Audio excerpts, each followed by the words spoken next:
जय हिंद दोस्तों। तो इस वीडियो में हम CAPF का जो रिसेंट पेपर हुआ उसमें आए हुए ज्योग्राफी के क्वेश्चंस की बात करेंगे। तो जो ये CAPF की पेपर के बाद आपने बहुत सारे मैसेजेस भेजे जिसमें आपने बताया किस तरीके से कोर्सेज आपकी हेल्प करा है। बहुत लोगों ने बहुत अच्छा स्कोर करा है। जैसे हमारे एक स्टूडेंट है, ये हमारे मेंस बैच में भी हैं, सिविल सर्विसेज के मेंस बैच में भी। इन्होंने बताया कि 145 से भी ज़्यादा स्कोर आ रहे हैं, बट इनका जो बैकग्राउंड है वो काफ़ी डाइवर्स है। इन्होंने 3 मेंस दिया और ये इंटरव्यू भी इन्होंने दिया है रिसेंट का। और काफ़ी सारे लोग हैं जिनके 120 130 के आसपास भी आ रहे हैं, कुछ लोगों के कम भी बन रहे हैं, तो वो डिपेंड करेगी आपकी फाइनल कट ऑफ पे। तो ये बात मुझे अच्छी लगी। इसके अलावा और भी मुझे काफ़ी सारे क्वेरीज आ रहे हैं जिसमें यही क्वेश्चन है कि सर इंडियन ज्योग्राफी आप कंप्लीट कब कवर करोगे। तो देखिए काफ़ी सारे वीडियोस मैंने बनाए हैं, कंप्लीट वीडियो जिस तरीके से हमने फिजिकल ज्योग्राफी की कवर की है वैसे ही हम जल्दी कवर कर लेंगे। तो स्टार्ट करते हैं फिर इस लेक्चर को। देखिए इसमें हम स्टार्ट करेंगे जिस टॉपिक से, वो है सॉइल्स वाला। ये क्यों हम स्टार्ट करेंगे, बिकॉज ये जो क्वेश्चन है पोर्टजोलाइजेशन वाला, ये बहुत ही डिफरेंट टाइप का क्वेश्चन है। ये हमारी फिजिकल ज्योग्राफी में नहीं है, बट जो PYQs है वो किस तरीके से हेल्प करता है ऐसे क्वेश्चन को टैकल करने में, ये अभी आप समझोगे। क्वेश्चन ये है कि पोर्टजोलाइजेशन कहाँ होता है। हाई मिडल लेटीट्यूड्स में, कोस्टल रीजन में, region with hot and humid climate में, रीजन हैविंग अरीड क्लाइमेट में। पहले समझते हैं कि पोर्टजोल्स का मतलब क्या होता है। देखिए पोर्टजोल्स एक तरीका का इनफर्टाइल सॉइल होता है, यानी वैसी सॉइल जो फर्टाइल नहीं है, जिसमें खेती नहीं की जा सकती है। और आगे बताया जा रहा है कि इसमें क्या होता है, white layer from which minerals have been leached into lower stratum. बहुत सिंपल सी बात है, इसमें जो मिनरल्स हैं वो नीचे की ओर लीच आउट हो जाते हैं, निक्षालित हो जाते हैं। जब बारिश होती है तो इसमें जो मिनरल्स है वो नीचे की ओर आ जाते हैं। सिंपल सा इसका मतलब ये है। अब अगर आप ध्यान से देखो तो ये CAPF का क्वेश्चन था 2023 का ही। इसमें पूछा गया था कि जो फुमडीज़ है, फुमडीज़ के बारे में आपको पता होगा, लोकटक लेक में जो फ्लोट करते हैं वो फुमडीज़ कहलाते हैं। तो इसमें किस तरीके की सॉइल फॉर्मेशन प्रोसेस देखने को मिलती है, तो यह है ग्लियाइजेशन। ठीक है, पोर्टजोलाइजेशन नहीं, बट ये ऑप्शन में था लास्ट ईयर। ठीक है, लास्ट ईयर के CAPF पेपर में सेम अगर आप देखो तो NDA में भी क्वेश्चन पूछा गया कि सॉइल फॉर्मिंग रिजाइम में कौन से एक क्षेत्र में अकर करता है जहाँ पे इवेपो ट्रांसपायरेशन जो है वो प्रेसिपिटेशन से ज़्यादा होती है। आसान भाषा में बोलें तो वैसे क्षेत्रों में जहाँ बारिश से ज़्यादा इवापोरेशन हो रहा है, वाष्पीकरण हो रहा है, उन क्षेत्रों में किस तरह का रीजन होता है। तो यहाँ भी आप देखो तो आंसर पोर्टजोलाइजेशन नहीं है, लेकिन कैल्सिफिकेशन है। ऑप्शन में पोर्टजोलाइजेशन है। तो अब आपको समझ आना चाहिए कि ये जो अलग अलग टर्म्स हैं, कैल्सिफिकेशन, लेटराइजेशन, पोर्टजोलाइजेशन, ग्लेजाइजेशन, इनका क्या मतलब है।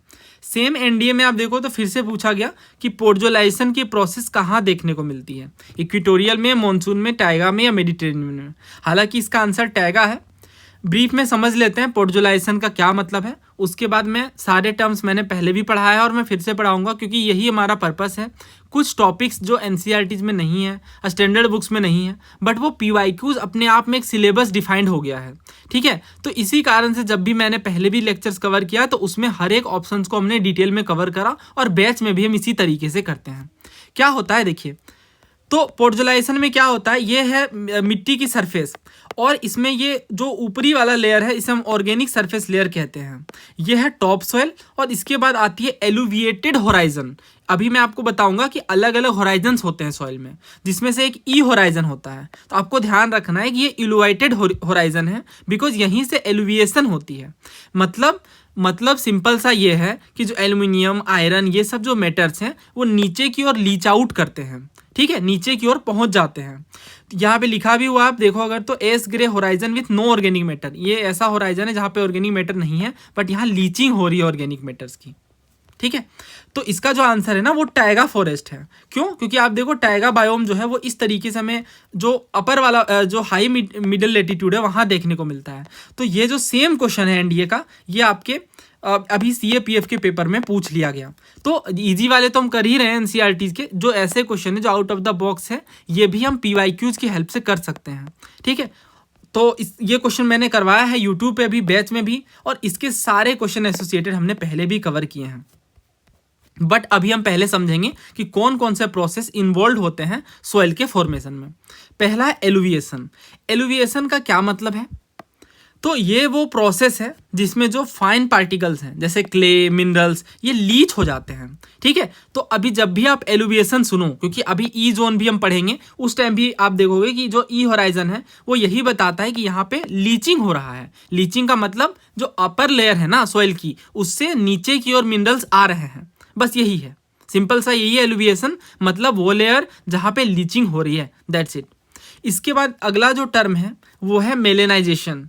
मेलेनाइजेशन मतलब क्या होता है, जब ऑर्गेनिक मैटर एडअप होते हैं, जुड़ते हैं, तो इससे सॉइल डार्कन हो जाता है।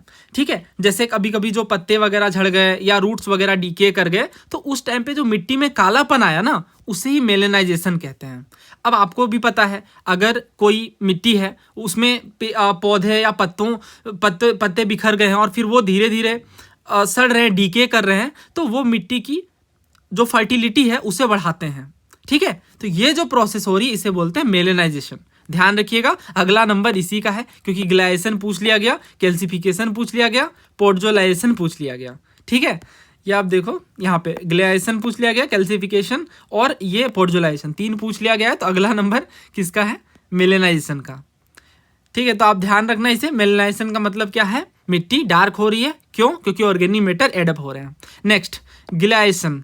तो गिलियाइजेशन का क्या मतलब है, कई जगहों पे जो मिट्टियाँ रहती हैं वो वाटर लॉक्ड रहती हैं या कई बार पुअरली ड्रेन्ड रहती हैं। इसमें क्या होता है, जैसे पानी वगैरह जमा हो गए तो इसमें जो सॉइल है वो ब्लूइश कलर का हो जाता है, क्योंकि ऑक्सीजन वगैरह कई बार लेक करते हैं, और कई बार पुअरली ड्रेन्ड सॉइल में भी ऐसा देखने को मिलता है। तो इससे जो सॉइल के आयरन है वो रिड्यूस कर जाते हैं और रिएक्शन करके आयरन के कंपाउंड्स बनाते हैं। ठीक है, इससे मिट्टी का इससे जो कलर है बेसिकली वो चेंज भी हो जाता है मिट्टी का। तो यहीं पे जब क्वेश्चन पूछा गया, ये वाला क्वेश्चन, कि फुमड़ीज जो है, फुमड़ी फ्लोटिंग फील्ड जो लोकटक लेक में किस तरीके के सॉइल फॉर्मेशन दिखा रहे हैं, ग्लाइसेशन को दिखा रहे हैं। क्यों, क्योंकि ग्लाइसेशन का मतलब ही है वाटर लॉक्ड एरियाज में जो मिट्टी का रंग बदल रहा है क्योंकि आयरन पार्टिकल्स रिएक्शन कर रहे हैं, वो कहलाता है ग्लाइसेशन। ठीक है, नेक्स्ट देखिए कैल्सिफिकेशन। ये नाम से ही समझ आ रहा है, जो शुष्क क्षेत्र हैं, जो सूखे वाले एरियाज हैं, ड्राई एरियाज, उनमें वाटर इवापोरेशन होता है। तो बारिश तो हो नहीं रही है, बारिश बहुत कम हो रही है, बारिश कम हो रही है लेकिन इवापोरेशन हो रहा है सॉइल से, तो इससे क्या होता है, कैल्शियम कार्बोनेट जम जाता है, क्योंकि कैल्शियम कार्बोनेट बच जाता है और बाकी चीज़ें इवापोरेट कर जाती है मोस्टली सॉइल से। तो जो कैल्शियम कार्बोनेट के जो ग्रेन्यूल्स हैं वो कंकड़ के रूप में देखने को मिलते हैं। ठीक है, ये जो प्रोसेस है इससे सॉइल की लेयर क्या होगी, आप ही सोचो, कैल्शियम कार्बोनेट बच गई है, बाकी जो चीज़ें हैं वो इवापोरेट कर गई हैं, बेसिकली वाटर और बाकी लिक्विड्स, तो क्या होगा, एक हार्ड लेयर बन जाएगी। तो इसी हार्ड लेयर को कैल्से कहते हैं, और ये जो प्रोसेस है ये कैल्सिफिकेशन कहलाती है। बहुत कॉमन है ये, खास तौर से उन जगहों पे जहाँ पे बारिश कम होती है, सॉइल एल्केनाइल हो जाता है, बहुत सारी चीज़ों का प्रयोग करते हैं इस मिट्टी को दोबारा सुधारने में। अगला जो है हम सबका खास, पोर्टोलाइजेशन। पोर्टोलाइजेशन क्या होता है, तो कई बार हम देखते हैं कि ये वो प्रोसेस है जिसमें कूल और जो मॉइस्ट क्लाइमेट है, इनमें जो सॉइल्स है वो एसिडिक है, जैसे कॉनिफेरस फॉरेस्ट, इन जंगलों में ये पोर्टोलाइजेशन की प्रोसेस देखने को मिलती है। बहुत आसान है, एक लाइन बस याद रखिए, जो प्लांट मटेरियल डीके कर रहे हैं उनमें जो मिनरल्स हैं जैसे आयरन, एल्यूमिनियम या बाकी जो चीज़ें हैं वो नीचे की ओर जा रहे हैं, दैट्स इट। जो भी मिनरल्स हैं अगर वो नीचे की ओर जा रहे हैं, लीच आउट कर रहे हैं, तो वो कहलाता है पोर्टोलाइजेशन। ये जनरली मिट्टी को ग्रे कलर का बना देता है। अगला प्रोसेस है लेटराइजेशन।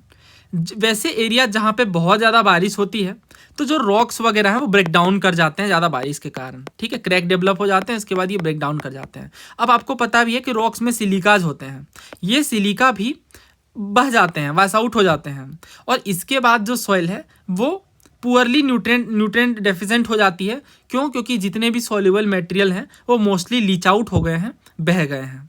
इससे क्या बच रहा है, वही आयरन एल्यूमिनियम ऑक्साइड के कंपाउंड बच रहे हैं। इससे जो कलर है वो बदल गया है मिट्टी का, तो ऑब्वियस ही बात है ये लेस फर्टिलिटी को दिखा रहे हैं।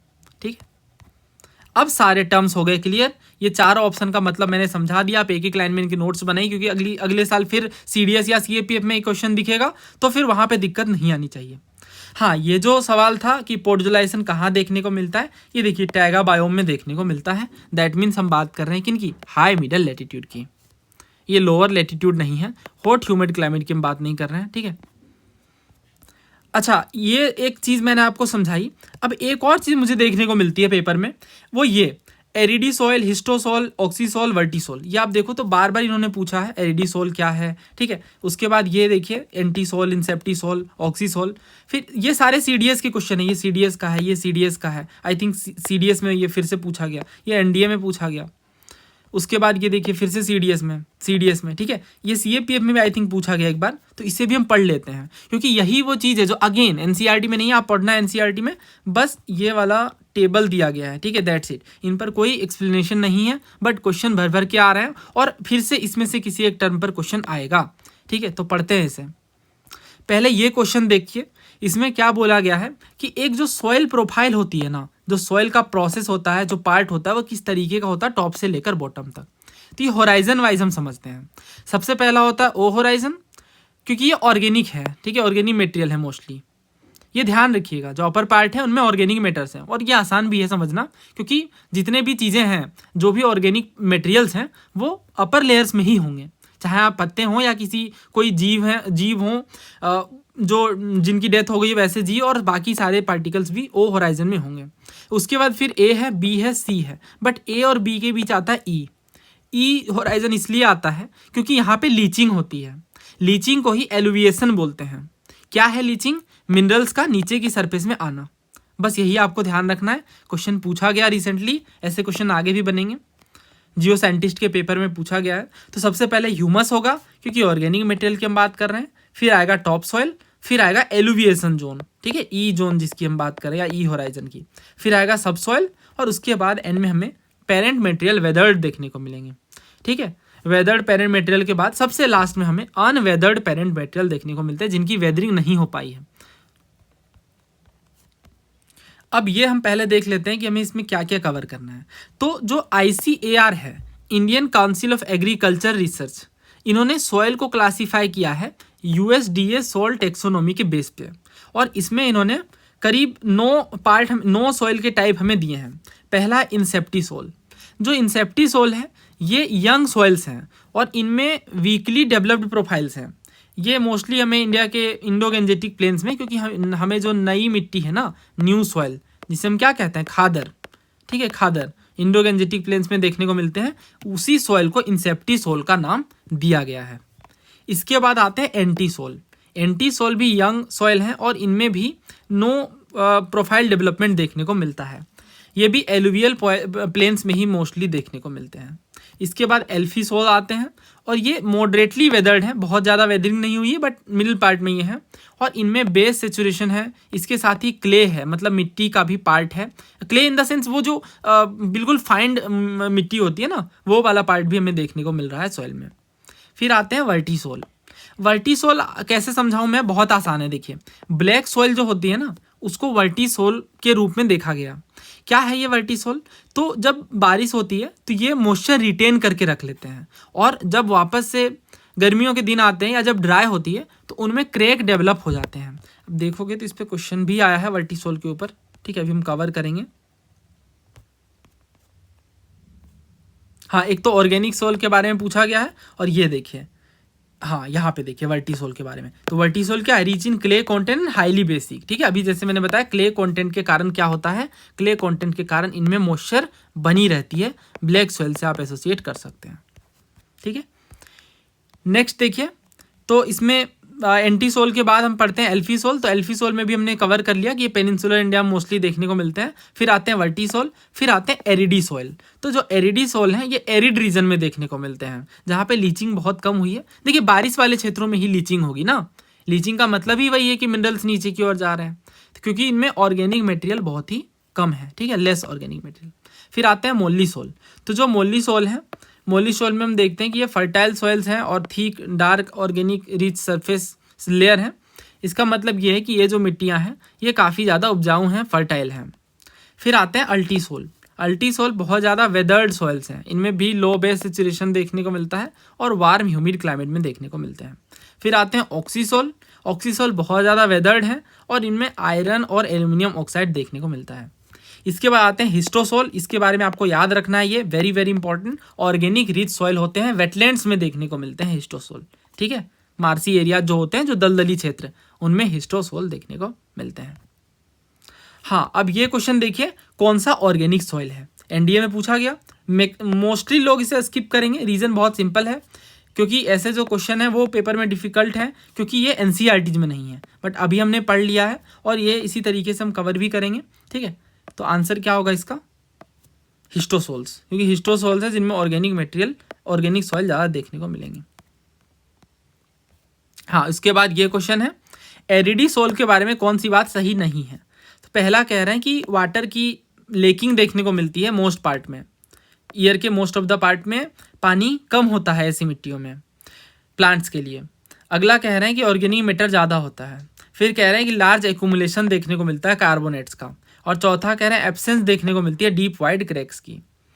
तो देखिए, जो डीप वाइड क्रैक हैं ये सब तो हमने ब्लैक सॉइल के साथ एसोसिएट करके पढ़ा है, राइट। इसका आंसर जो ऑप्शन बी है, हाई ऑर्गेनिक मैटर। जो एरिडी सॉइल होते हैं ये सेलाइन होते हैं और एल्केलाइन सॉइल होते हैं, इनमें बहुत ही कम ऑर्गेनिक मैटर होता है। जैसा कि मैंने बताया था कि वैसे क्षेत्र जहाँ पे बारिश नहीं होती है, बारिश नहीं होगी तो ऑर्गेनिक मैटर नहीं होंगे, ऑर्गेनिक मैटर नहीं होंगे तो मिनरल्स नहीं होंगे, मिनरल्स नहीं होंगे तो लीचिंग नहीं होगी। आई होप आप इसे लिंक कर पा रहे हो, जो मैंने आपको बताया इनिशियली कि ये चीज़ आपको बहुत ज़रूरी है समझना, कहाँ लीचिंग हो रही है। तो यहाँ पे ऑर्गेनिक मटेरियल कम है क्योंकि ये सूखा क्षेत्र है, एरिड एरियाज हैं, क्योंकि वेजिटेशन भी बहुत कम है और जीरोफाइटिक हैं। जीरोफाइटिक का मतलब जो आपके कैक्टस वगैरह होते हैं, ठीक है, जिनमें कांटे मिलते हैं, वो जीरोफाइटिक्स जनरली कहलाते हैं, जो बहुत ही शुष्क क्षेत्रों में देखने को मिलते हैं। इसमें देखिए लिमिटेड लीचिंग है, अभी ये पॉइंट मैंने आपको समझाया, इससे सब सरफेस सॉइल होराइजन देखने को मिल रहा है। ठीक है, तो ये बात बिल्कुल गलत है। हाई ऑर्गेनिक मैटर हमें कहाँ, एरिडी सोल में नहीं बल्कि हिस्टोसोल में देखने को मिलता है। ठीक है, हिस्टोसोल में। तो ये मैं लिख देता हूँ हिस्टोसोल, ताकि आपको रिवीजन में आसानी हो। हाँ, अब हम आगे बढ़ते हैं। अब ये क्वेश्चन जो है वो पूछा गया एंटीसोल, इंसेप्टिसोल, हिस्टोसोल, ऑक्सीसोल, ये हमें मैच करना था। तो देखिए इसे कैसे मैच करेंगे, पहले सबसे पहले एंटीसोल देखते हैं, फिर इंसेप्टिसोल। तो एंटीसोल जो है वो वीकली डेवलप्ड सॉइल है विथ नो होराइजन, जैसा कि मैंने अभी यहाँ पे बताया है। हाँ, ये देखिए, no profile development, no horizon. ठीक है, मतलब वो कोई कैटेगराइजेशन नहीं है मिट्टियों में, ये बात है। उसके बाद तो ये A2 के साथ मैच होगा। फिर आता है इंसेप्टिसोल, इसमें वीकली या फिर क्विकली डेवलप्ड होराइजन देखने को मिलते हैं। हिस्टोसोल है, जैसे मैंने बताया, बहुत ही ज़्यादा मात्रा ऑर्गेनिक मैटर की, डायरेक्ट क्वेश्चन भी इस पे बन गया। मतलब आप समझिए, ये CDS 2021 का क्वेश्चन है, ये NDA 2023 में पूछा गया, तो इसके एक जो पार्ट है उनसे क्वेश्चन फ्रेम कर लिया गया। ठीक है, तो ये तरीका है PYQ कवर करने का, और फिर हमें पेपर में ये चीज़ें डिफिकल्ट लगती हैं, क्योंकि ये हैं भी, अगर आप PYQs को उस वे में नहीं प्रिपेयर करो तो। फिर हिस्टोसोल है, हिस्टोसोल हो गया। फिर ऑक्सीसोल है, तो ऑक्सीसोल बहुत ज़्यादा ओल्ड है और हाईली वेदर्ड है। ठीक है, तो आंसर इसका A है। ये क्वेश्चन भी था, ऑक्सीसोल, वर्टिसोल, हिस्टोसोल और एंटीसोल, ये CDS 2019 का क्वेश्चन है। तो जो ऑक्सीसोल है ये बहुत ज़्यादा ओल्ड है, जैसा कि अभी हमने कवर किया, तो ये A जाएगा 3 के साथ। वर्टिसोल में रिच है क्ले कंटेंट में और हाईली बेसिक है। फिर आते हैं हिस्टोसोल, अभी पढ़ा हमने, ऑर्गेनिक मैटर में काफ़ी ज़्यादा रिच है। और उसके बाद आते हैं एंटीसोल, जिनमें होराइजन ही नहीं है। ठीक है, तो आंसर इसका B है। सेम क्वेश्चन ये बार बार पूछ रहे हैं घुमा फिरा के। ठीक है, तो ये फर्दर हमें देखने को मिल सकता है। फिर पूछा गया था 2021 में, इंसेप्टिसोल, एंटीसोल, वर्टिसोल, मुल्लीसोल क्या है, सॉइल है, सॉइल का होराइजन, ना कि सुगर केन है, कोल, कॉपर है। लार्जेस्ट जोग्राफिकल एरिया किस सॉइल में कवर है, तो ये इंसेप्टिसोल में कवर है। ये देखिए NCERT में बताया है ICR ने कि कितने हेक्टेयर है, तो ये 40% अप्रोक्स जो है वो हमें इंसेप्टिसोल ही देखने को मिलेगा। ठीक है, और ये चीज़ आप यहाँ से भी समझ सकते हो कि जो इंसेप्टिसोल है वो यंग सोइल है, और ज़्यादातर एरिया में, खासतौर से इंडो गंजेटिक प्लेन में, जो कि काफ़ी ज़्यादा लार्जेस्ट है, हमें इंसेप्टिसोल ही देखने को मिलता है। तो इस कारण से जो आंसर है वो ऑप्शन A है। तो आई होप आपको क्लैरिटी मिली, समझ में आया कि कैसे किस तरीके से हमें प्रिपेयर करना होता है PYQs को। ठीक है, और इसी तरीके से हम बैच में भी कवर करते हैं, यूट्यूब पे भी कवर करते हैं। जब भी हम PYQs कवर करते हैं तो लास्ट 5 सालों के CDS CAPF के PYQs हमने फ्रीली कवर किए हैं चैनल पे। ठीक है, प्लेलिस्ट से आप कवर कर सकते हो, इवन सिविल सर्विसेज के भी। अब ये क्वेश्चन अगेन पूछा गया CAPF में, तो अभी देखिए ये जो क्वेश्चन था ये भी अगेन PYQ बेस्ड है, और यही चीज़ इस वीडियो का पर्पस है, आप इस चीज़ को समझो कि कैसे वो रिपीट कर रहे हैं। ये एक साइड में ओशन करंट है और दूसरे साइड में लोकेशन बताई गई है, क्यूरोसियो, अगुलहास, इस्विन रिफ्ट और एंटीलेस करंट। तो देखिए क्यूरोसियो के बारे में CAPF में पहले भी क्वेश्चन पूछा गया है। जो ये आपके ओशनिक करंट है ना, इससे 25-30 से भी ज़्यादा PYQs पूछे गए हैं, और ये सब कुछ हमने बैच में कवर किया है, मैप के साथ मैंने आपको पढ़ाया है ये कंप्लीट। ठीक है, तो यूट्यूब पे भी आपको वीडियो मिल जाएगी इसकी। और इसके साथ ही मैं, हालांकि मैंने अभी ये क्वेश्चन कवर करूंगा मैं जो डायरेक्टली यहाँ पे हमारे यूज हुए हैं, ठीक है, इसमें से। तो क्यूरोसियो के बारे में पूछा था और यहीं पे क्वेश्चन में ही बता दिया गया, क्या बता दिया गया कि ये नॉर्थ पैसिफिक ओशन में देखने को मिलते हैं। तो यहाँ से तो हमारा काम हो गया, क्यूरोसियो में पैसिफिक ओशन में देखने को मिलेगा। तो ए तो 2 के साथ जाएगा और हमारे पास 2 ही ऑप्शन बचते हैं। हालांकि और भी एग्जाम में पूछा गया, जैसे ये स्टेट पीसीएस का क्वेश्चन है कि कौन सा जो ओशनिक करंट है ये पैसिफिक ओशन के साथ एसोसिएटेड नहीं है। तो कनारी एसोसिएटेड नहीं है, बाकी क्यूरोसियो, कैलिफोर्निया, हम्बोल्ट ये सारे पैसिफिक ओशन का ही पार्ट हैं, ठीक है। यही रीज़न है कि जब भी मैं CAPF या सिविल सर्विसेज किसी भी बैच को कवर करता हूँ तो उसमें हम स्टेट पीसीएस के भी PYQs डिस्कस करते हैं, ठीक है। जैसे ये क्वेश्चन 2 बार पूछा गया यूपी पीसीएस में, और इसमें यही पूछा गया कि इंडियन ओशन से कौन सा करंट एसोसिएटेड है। तो जो अगुलहास है ना, ये इंडियन ओशन में देखने को मिलता है। तो इसमें जो सेकेंड है अगुलहास, ये इंडियन ओशन का पार्ट है, ठीक है। तो ये 4 के साथ मैच होगा। तो B4 के साथ आप देखो एक ही में देखने को मिल रहा है। तो इतने से ही हमारा काम हो गया।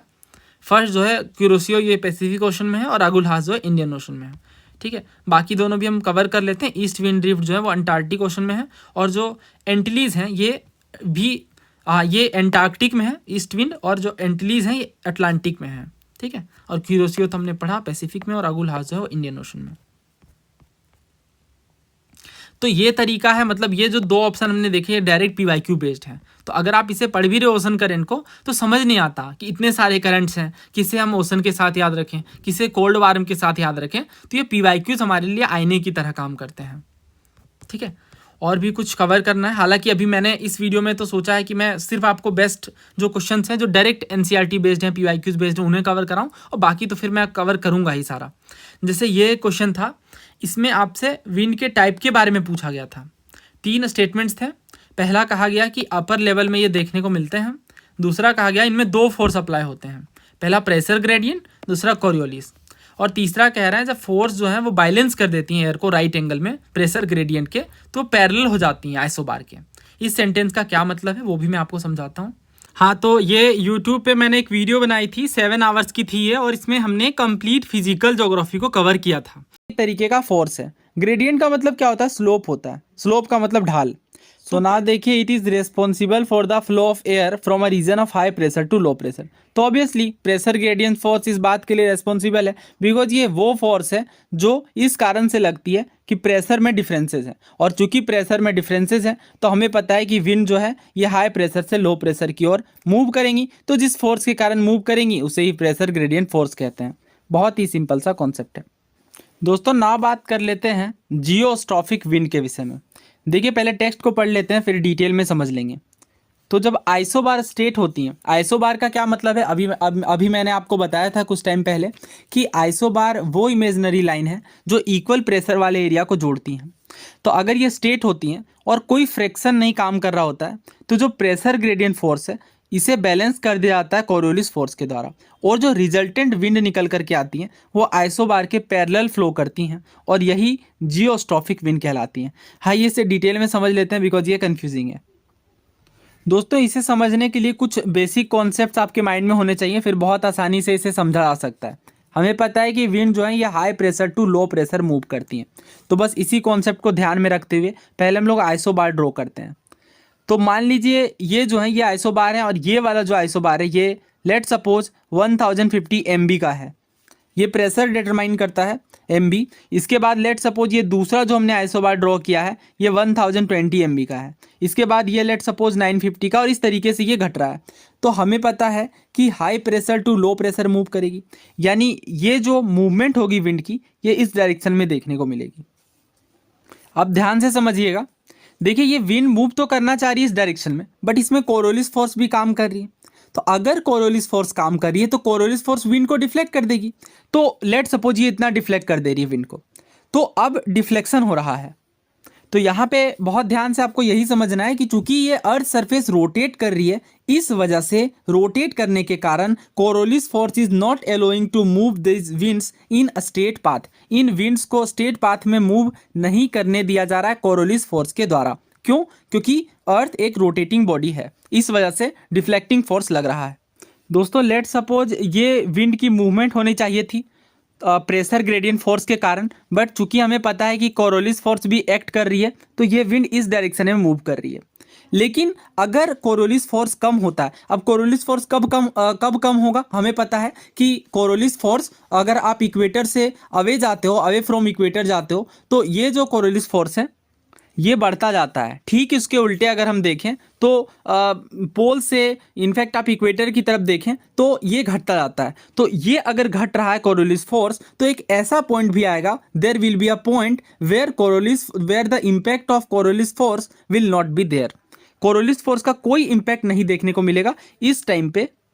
Let me change the colour. इस टाइम पे ये जो विंड्स हैं ये आइसोबार के ही पैरेलल मूव करने लगेंगी, और इस तरह की जब सिचुएशन बनती है तो वो जियोस्ट्रॉफिक विंड कहलाती है। एक बार क्विकली सम अप कर लेते हैं। तो ये बेसिकली एक तरीके की थ्योरेटिकल विंड है, मतलब ये इमेजिनरी आप कह सकते हैं। तो जब प्रेशर ग्रेडियंट फोर्स इक्वल होती है कोरोलिस फोर्स के, अभी हमने देखा इमेज के थ्रू किस तरीके से कोरोलिस फोर्स घटती जाती है, और एक टाइम ऐसा आता है जब वो बिल्कुल आइसोबार के ही पैरेलल मूव करने लगती हैं। तो उस टाइम पे वो जो कंडीशन बनी विंड की वही जियोस्ट्रॉफिक विंड कहलाती हैं। तो बस इस बात का ध्यान रखिए जियोस्ट्रॉफिक विंड में कि जो प्रेशर ग्रेडियंट फोर्स है यही कोरोलिस फोर्स के इक्वल है, और ये बेसिकली 600 मीटर के एलिवेशन में देखने को मिलता है। When pressure gradient force is equals Coriolis force winds at 600 metre of elevation, then it moves parallel to isobar, और यही जो विंड्स हैं ये जियोस्ट्रॉफिक विंड्स कहलाती हैं। तो उम्मीद है आपको ये समझ आया होगा, आपने ध्यान से समझा होगा इसे। अब देखिएगा कितना आसान है ये हमारे लिए। पहले उन्होंने कहा कि अपर लेवल पे अकर करती हैं, अभी हमने देखा ये। दूसरा कह रहे हैं दो तरीके के फोर्स लगते हैं, अभी हमने पढ़ा। फोर्स जब बैलेंस कर देती है तो एयर राइट एंगल में मूव करती है, इसलिए पैरेलल हो जाता है आइसोबार के। तीनों पॉइंट मैंने समझाया। आंसर क्या है इसका? Option B, geostrophic wind. ये है एनसीईआरटी। यही कारण है कि मैं एनसीईआरटी के टेक्स्ट को बैच में और यूट्यूब पे भी हर जगह पे कवर करते हैं, क्योंकि इस तरीके के क्वेश्चन जो डिफिकल्ट लगते हैं बहुत ज़्यादा आसान हो जाता है इन्हें कवर करना। और भी क्वेश्चन है बट ये पीवाईक्यू से भी कवर हो जाता है। When the Coriolis force is counterbalanced by the pressure gradient force, the resulting wind is termed as. अभी जो रिसेंट का पेपर हुआ ना उत्तराखंड पीसीएस का, उसमें पूछा गया ये। तो आंसर क्या है इसका? जियोस्ट्रॉपिक विंड। सारे बैचेज में हमने इसलिए स्टेट पीसीएस के पीवाईक्यूज को इंक्लूड किया है क्योंकि ये करने के बाद आप काफ़ी इजिली ऐसे क्वेश्चन कर लेते हैं। एनडीए में भी पहले पूछा गया है। पहला स्टेटमेंट है जियोस्ट्रॉपिक विंड जो है वो 600 मीटर के हाइट में ब्लो करती है, जो कि आइसोबार के पैरेलल है। दूसरा कहा गया है जियोस्ट्रॉपिक विंड हॉरिजॉन्टल विंड वेलोसिटी है, जिसमें जो कोरोलिस फोर्स है वो बैलेंस कर देता है हॉरिजॉन्टल प्रेशर फोर्स को। दोनों लाइन एनसीईआरटी से ही उठाए गए हैं। इसके नेक्स्ट पार्ट में आप पढ़ोगे, मैंने यूट्यूब पे भी कंप्लीट पढ़ाया, उस टाइम पे भी मैंने बताया कि जो जियोस्ट्रॉपिक विंड है वो अप्रॉक्स 600 मीटर के हाइट में पैरेलल होती हैं आइसोबार्स के। ठीक है, तो इसका जो आंसर है वो ऑप्शन ए है, क्योंकि ये करेक्ट है और इसे ये एक्सप्लेन भी कर रहा है। तो बार बार ये टॉपिक्स इस तरीके से पीवाईक्यूज में कवर्ड हैं और पूछे गए हैं। अच्छा, ये क्वेश्चन आप देखिएगा, इसमें क्या है कि सोलिस्टाइसिस के ऊपर ये क्वेश्चन है। तो जो सोलिस्टाइसिस होते हैं ये एक ऐसा इवेंट होता है जिसमें जो सन है वो लगता है कि वो मोस्ट नॉर्दर्ली या साउदर्ली पहुंच गया है, यानी सबसे ज़्यादा उत्तर या दक्षिण में गया है। बहुत आसान सा कंसेप्ट है, हर जगह हम इसे कवर करते हैं जब भी ज्योग्राफी पढ़ते हैं। देखिए, ये अगर सन है और ये इलिप्टिकल पाथ है, तो एक टाइम पे क्या होता है कि जो अर्थ है जो रोटेट कर रही है सन को, वो कभी बहुत ज़्यादा क्लोज आ जाती है और कभी दूर चली जाती है। ठीक है, दो तरीके के पोजीशन बनते हैं, जिसे पेरिहिलियन और एपिहिलियन कहते हैं। फिलहाल हमें यह समझना है कि सोलिस्टाइसिस का क्या मतलब होता है। तो देखिए, जो विंटर सोलिस्टाइसिस होती हैं ये शॉर्टेस्ट डे होती हैं। क्या होती हैं? शॉर्टेस्ट डे होती हैं और लॉन्गेस्ट नाइट होती हैं। तो यही रीज़न है कि ये दिसंबर में देखने को मिलती है नॉर्दर्न हेमिस्फीयर में। ये याद रखिएगा, इंपॉर्टेंट है और आसान भी है समझना, क्योंकि हम नॉर्दर्न हेमिस्फीयर में रहते हैं और इस टाइम पे दिसंबर के टाइम पे ही हमें विंटर देखने को मिलते हैं। और ये विंटर सोलिस्टाइसिस उसी से एसोसिएटेड फेनोमिनास है, क्योंकि विंटर सोलिस्टाइसिस के बाद जो दिन है वो लंबे होने लगते हैं। ठीक है, तो शॉर्टेस्ट डे होता है विंटर सोलिस्टाइस में। इसके बाद आता है समर सोलिस्टाइस, ये लॉन्गेस्ट डे होता है और शॉर्टेस्ट नाइट होता है। ठीक है, तो ये ध्यान रखिएगा कि जो विंटर सोलिस्टाइस है ना, इसमें जो सन की रेज हैं वो बिल्कुल परपेंडिकुलर होती हैं। किस पे? कर्क रेखा पे। ठीक है, ट्रॉपिक ऑफ कैंसर में। और यही रीज़न है कि जो हमारी अर्थ है जो 23.5 डिग्री टिल्टेड है, उसमें डायरेक्ट सनलाइट पड़ती हैं इस कारण से।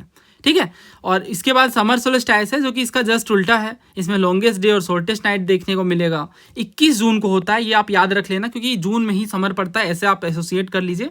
ठीक है, क्योंकि हम नॉर्दर्न हेमिस्फीयर में रहते हैं। और इसके बाद जो डेज हैं वो शॉर्टर होने लगते हैं। आपने भी ऑब्जर्व किया होगा कि जो ठंडी के दिनों में उसमें डेज काफ़ी शॉर्ट हो जाते हैं, काफ़ी जल्दी सूर्यास्त हो जाता है।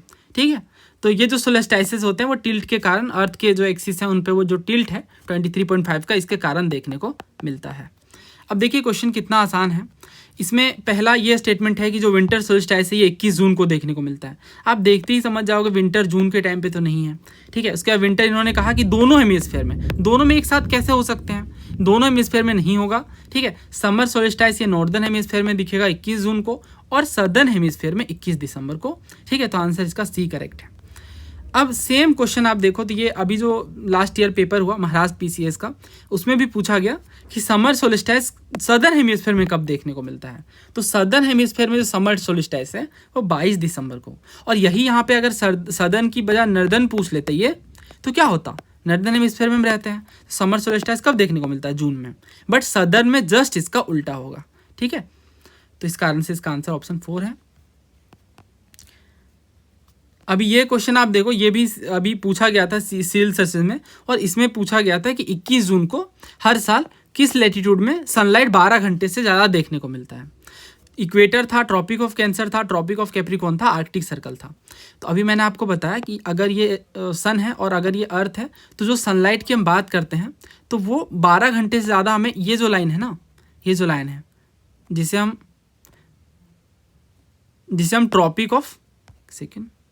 ट्रॉपिक ऑफ कैंसर कह रहे हैं, ठीक है, ट्रॉपिक ऑफ कैंसर कह रहे हैं, इस लाइन में ये परपेंडिकुलर पड़ती हैं। तो इससे और इससे ऊपर वाले जो हिस्से हैं ना, यहाँ सनलाइट ज़्यादा होगा 12 घंटे से ज़्यादा।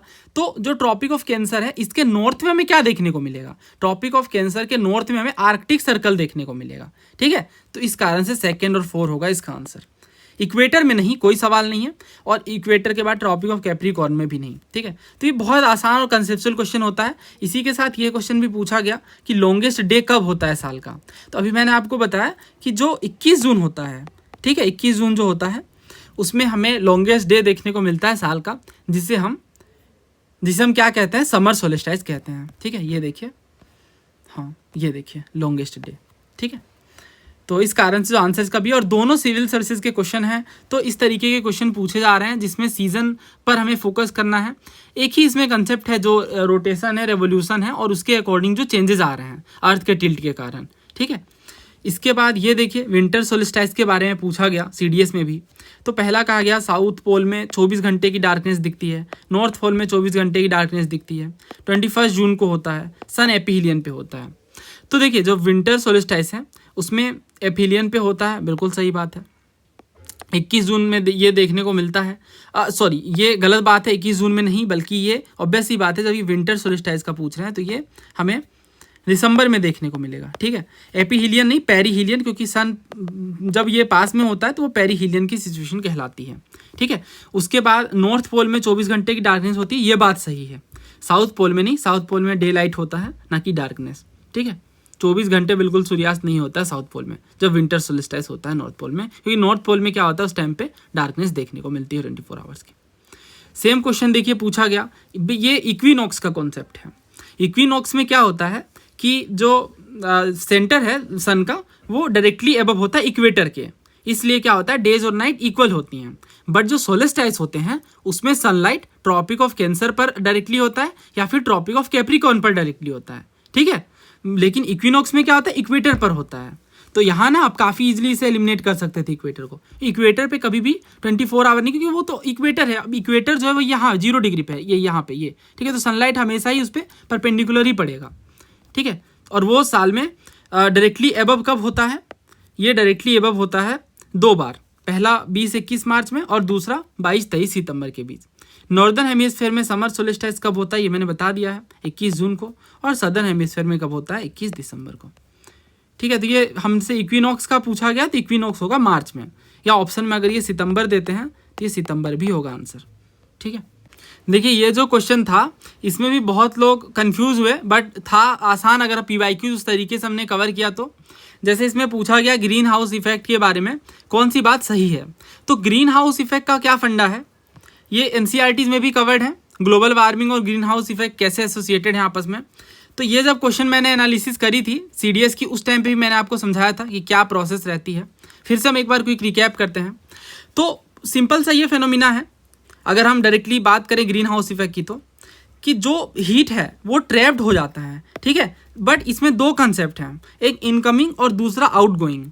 तो इनकमिंग के टाइम पे जो रेडिएशंस होते हैं जो जनरली शॉर्टर वेवलेंथ की होती हैं। शॉर्टर वेवलेंथ क्यों? क्योंकि इनकी एनर्जी हाई है, ठीक है। तो ये जो शॉर्टर वेवलेंथ की इंफ्रारेड रेडिएशन है वो एंटर कर जाती हैं ग्रीन हाउस गैस में। बट होता क्या है कि बाद में जब ये लॉन्गर वेवलेंथ में कन्वर्ट होती हैं और जब ये उनका वापस जाने की बारी आती है, पास बैक करने की रहती है, तो ये पास बैक नहीं कर पाती हैं लॉन्गर वाली। क्यों? क्योंकि उनमें उतनी एनर्जी है ही नहीं, ठीक है। तो हमेशा आपको याद रखना है कि जो शॉर्टर वेवलेंथ है वो एंटर करती हैं, बट लॉन्गर वाली वापस उसमें नहीं जा पाती, पास बैक नहीं हो पाती। तो जैसे ये जो क्वेश्चन था ना, इसमें जो सही आंसर था वो ऑप्शन ए था, the shorter wavelength infrared radiation from the sun can enter into the greenhouse. क्या बोला गया? ये जो ग्रीन हाउस होती है इसमें शॉर्टर वेवलेंथ एंटर कर जाती है, while longer wavelength infrared radiation from the ground and the plant inside the green house can not pass back through the glass. लेकिन जो लॉन्गर वेवलेंथ इंफ्रारेड रेडिएशन है वो ग्राउंड से और प्लांट से जो कि ग्रीन हाउस के अंदर हैं उनसे वापस नहीं जा पाती, क्योंकि आते टाइम तो उनकी एनर्जी ज़्यादा रहती है क्योंकि वो शॉर्टर वेवलेंथ है, बट जाते टाइम उनके पास वो एनर्जी नहीं रह जाती क्योंकि वो लॉन्गर वेव इंफ्रारेड रेडिएशन बन गई हैं और इनसे वो एनर्जी नहीं कि वो पास बैक करें, ठीक है। ये इसका कॉन्सेप्ट है। अब ये सेम चीज़ यहाँ पे पूछी गई ग्रीन हाउस इफेक्ट के बारे में। बाकी सारे ऑप्शन आप पढ़ोगे तो इसमें आई थिंक जो सही वाला है तो इसमें डी गलत है डेफिनेटली। बाकी के ऑप्शन में भी देख लेता हूँ। It can take place inside a glass where no radiation, नहीं रेडिएशन तो है ही। It can take place inside a glass where long wave infrared radiation can pass, नहीं लॉन्ग वाली तो पास कर ही नहीं पाएगी। It can take place inside a glass chamber where short wave radiation can pass through out into it and long wavelength can not pass. हाँ बिल्कुल सही है, लॉन्ग वेव जो है वो पास बैक नहीं कर पाती, वापस नहीं जा पाती, बट शॉर्टर वाली आ जाती हैं, ठीक है। तो आंसर इसका सी है। अब ये चीज़ एनसीईआरटी में भी बताई गई है ग्रीन हाउस इफेक्ट के टाइम पे भी। हाँ भी आप देखो तो इसमें इन्होंने बताया कि जो 75% सोलर एनर्जी है जो रीच करती हैं अर्थ में वो एब्जॉर्ब कर ली जाती हैं अर्थ सरफेस के द्वारा, इसी से टेम्परेचर बढ़ता है। बाकी जो हीट हैं वो रेडिएट बैक कर जाती हैं, कुछ जो हीट हैं वो गैसेज के द्वारा ट्रैप कर ली जाती हैं, ठीक है। तो इससे क्या होता है, हमारी जो एटमॉस्फेयर वो फर्दर हीट हो जाती है, इसी से ग्लोबल वार्मिंग होती है। तो आंसर इसका क्या है? Option C. तो इस तरीके से ये भी डायरेक्ट पीवाईक्यू है, और जिस तरीके से मैंने आपको बताया कि पीवाईक्यूज़ काफ़ी ज़्यादा इंपॉर्टेंट हैं। तो ये देखिए ये हमारी समग्र बैच है, और समग्र बैच के बारे में मैंने आपको ऑलरेडी बताया है कि किस तरीके से ये हेल्पफुल है सिविल सर्विसेज के प्रिपरेशन के लिए। कंप्लीट टॉपिक वाइज हम कवर करते हैं। इसमें फीचर्स क्या हैं, तो वही है 35 ईयर्स के हम पीवाईक्यूज़ कवर कर रहे हैं सभी पेपर के। कंप्लीट कवरेज है टॉपिक वाइज पीवाईक्यूज़ की, ठीक है। और सारा सब्जेक्ट्स हम इसी तरीके से पीवाईक्यूज़ के मैनर में कवर करेंगे, और इसके साथ ही सारे एनसीईआरटी स्टैंडर्ड सोर्सेज को भी कवर करेंगे। ये वन स्टॉप सॉल्यूशन रहने वाला है आपके लिए। ये नंबर्स हैं, यहाँ से आप इंक्वायरी कर सकते हैं। CAPF के लिए हमारी सूरवीर बैच है, और सूरवीर बैच की भी अनाउंसमेंट हो गई है, आप डिटेल इसी आईडी से ले सकते हैं, ठीक है। CAPF CDS के लिए अलग अलग बैचेज हैं, और बिल्कुल एग्ज़ाम के सिलेबस और पैटर्न के आधार पर वो अलाइंड हैं। उम्मीद है आपको इस वीडियो से हेल्प मिली होगी। धन्यवाद। जय हिंद।